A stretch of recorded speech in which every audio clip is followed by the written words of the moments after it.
Well, welcome everybody. We're so delighted to have you with us today.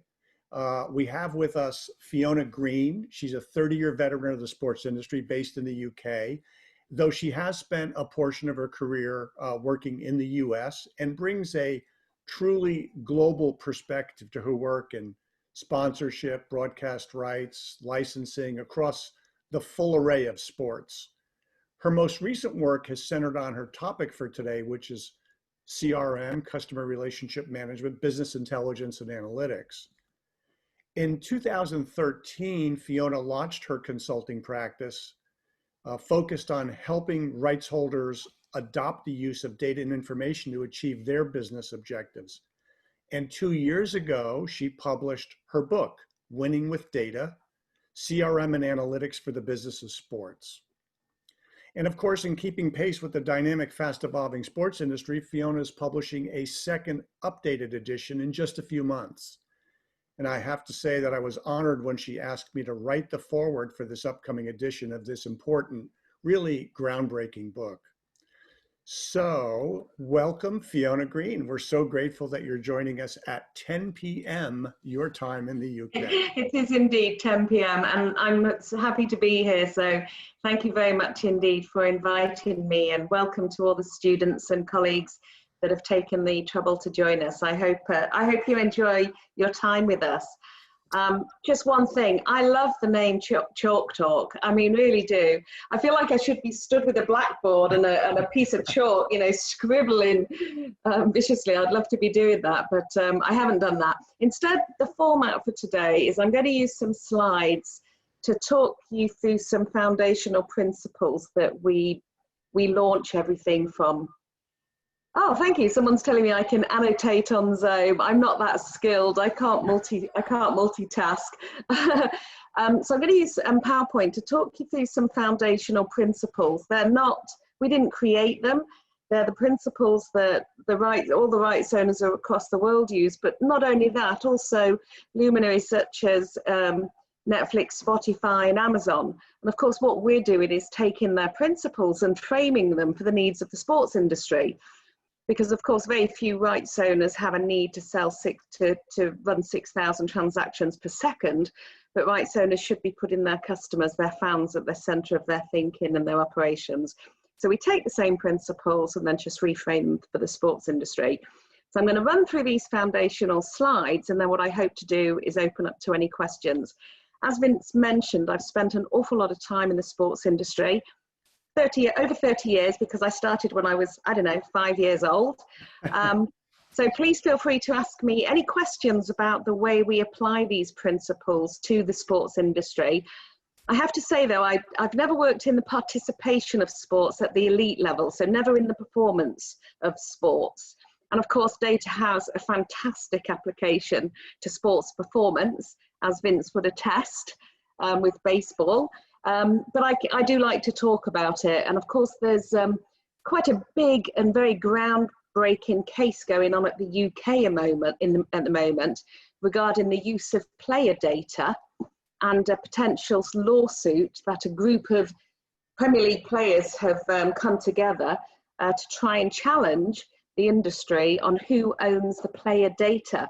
Now, that's an issue not just here in the UK, but it's certainly one that's talked about a lot in the States. So also happy to take questions about that. Let me offer this as a ground rule for today. I'm going to ask people, for the purpose of the Q&A and for questions, please use the Q&A tab at the bottom of your Zoom, not the chat. If you want to send a message to someone, the chat is great.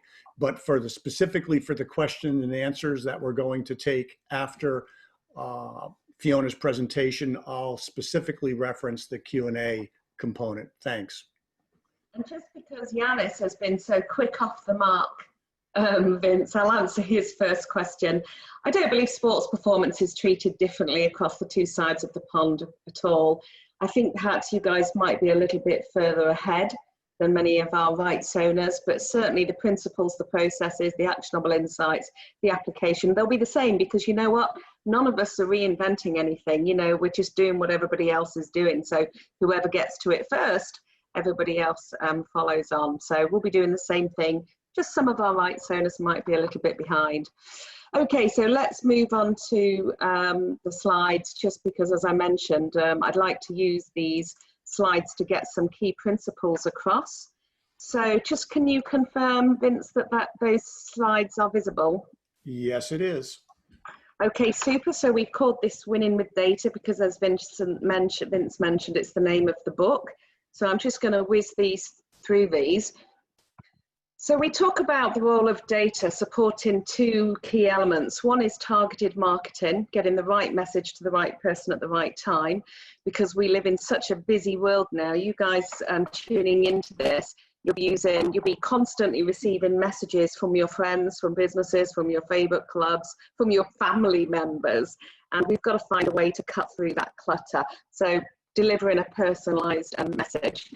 The second one is for decision making. Now, the decision making can sit outside of marketing.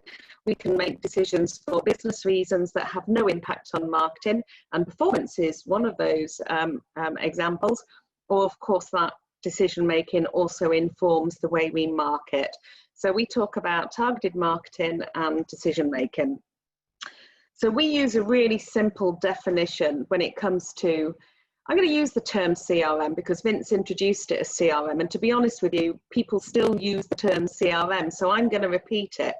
But actually, we've started to try and drop the use of the term CRM and talk about, I don't know, data-driven enablement, or you might have heard some organizations or some marketing paperwork refer to digital transformation. But the point is, it's about using data for those two key areas, targeted marketing and decision making. And CRM is the first term that was used probably 15 or 20 years ago. So we're going to continue using that.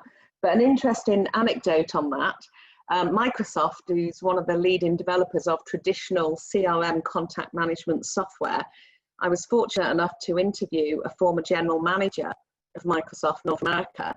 And he did an amazing keynote speech, and he was talking about customer engagement and the use of data and decision making and improved efficiencies. He never once said the term CRM. So I asked him afterwards, you know, how come you stood up there for an hour speaking, never once said the term CRM? And he said, well, we've dropped it, we've banned it from the office. We no longer say CRM, we say intelligent customer engagement, which I think is really nice, intelligent customer engagement. And I said, if you're saying intelligent customer engagement now, why are you still using CRM on your packaging? Because this was 5 years ago when the product was called Microsoft, when it was called Microsoft CRM.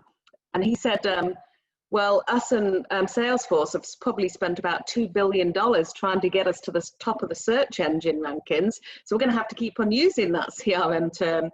And he's exactly right. If you type in what is CRM or even just CRM, you get millions and millions of responses. And all the software manufacturers are at the top of the, are on page 1. So I believe the term CRM will be around for a long time. Perhaps your generation can use the term intelligent customer engagement and phase out that term CRM. So probably a lot of different people would give you a lot of different definitions. We work with a really simple one that you heard me mention just now: right message, right person, right time. We want to send the right message to cut through the clutter of everybody's message, send it to the right person at the right time, and most crucially, on the right platform. The reason we talk about the right platform is because these days, people are using multiple platforms, they're channel blind. So you guys don't care if you get a message through Facebook, through email, as a WhatsApp. If you're watching, you're streaming something, you're watching YouTube, the point is you're being bombarded with these messages from lots of different platforms, lots of different channels. And it's our job, it's the rights owner's job to know the right platform or the right channel for you at the right time to get you to do what we want, to send you that message that's going to move you along in your relationship with us.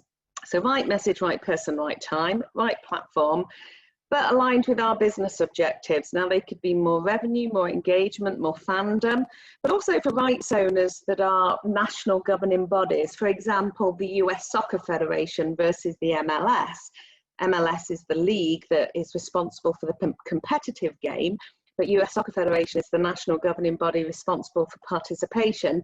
So they might also prioritize participation. So engagement, revenue, fandom, but also participation, getting more people to play the sport and getting them to stay with the sport. Whether we're trying to sell more tickets, sell more sponsorship, sell more broadcast, sell more merchandise, upgrade you from a regular ticket to a season ticket, from a season ticket to an executive pass, or whether we're getting you to join our sport, play our sport, referee, coach, volunteer, we use this principle of digital transformation, CRM or data. So one other key principle we talk about is the perfect circle. What this represents is everything you need to do, in effect, everything you need to do to become CRM enabled or to use data. It's not just about the technology. And when you're talking to somebody like me that's technology neutral, a general consultant, we downplay the importance of technology. For us, technology is the enabler, not the driver. So we put it within this environment of 5 key areas. And the principle is that if you spend too much focus on one area and not on the others, then the circle will collapse, because that's not what circles are about. The 5 key elements have to be treated with equal importance. So the first one is strategy. Strategy is not unique to CRM. Whatever the modules you're covering in this course, whether it's marketing, business, etc., you're going to talk about strategy. Businesses need strategy. If we don't have a strategy, we don't know what we're doing, why we're doing it, how we're going to get there, and we're just doing stuff. And that's not how businesses operate. So we need to have a CRM strategy, a data strategy. We need data. There's an expression that people use, big data. We try not to use it. We think that's probably marketing speak. It's not about big data. It's about the data that's relevant to the strategy. That's because there's so much data in the world. We're generating tons of data just now in this 1-hour session. So it's about the data that's relevant to the strategy. An easy example of that is, for example, if you're the Yankees and you want to understand who your ticket buyers are, and you've got a ticketing contract with, I don't know, Ticketmaster, then you don't need, for example, credit card details. Ticketmaster can hold on to that. You need to know who's buying your ticket, what have they paid, how much did they pay, which game are they coming to, and when did they do it. That's what you need to know. So we take the data that's relevant to your strategy. As I mentioned already, technology is a key part of this. Technology enables you to perhaps do things more efficiently, more effectively. But we fundamentally stand by something I said earlier, which is that it's an enabler, not a driver. If you can do something manually, you can automate it, and there's no limitation on what technology can do for you, but we should never start with the technology. If anybody in the room is a bit of an IT guy and you kind of fancy technology, we don't like CRM or data or marketing to be part of the technology world. We don't like it to become a technology project, because then it becomes more about the hardware and the software, not about what we're actually trying to achieve. But of course, technology is a key area. We also talk about the need for process. Process is incredibly important. And we talk about the need to have processes, use those processes and repeat those processes. But the key point is that every time we do something, every time we implement a process, we learn from it. We look at the analytics, the data, we learn from what we achieved with that process. And then when we repeat it, we tweak it. So we can talk more about processes in the question and answer if you'd like to, in the Q&A. And then finally, we talk about cultural silos that naturally operate in any business.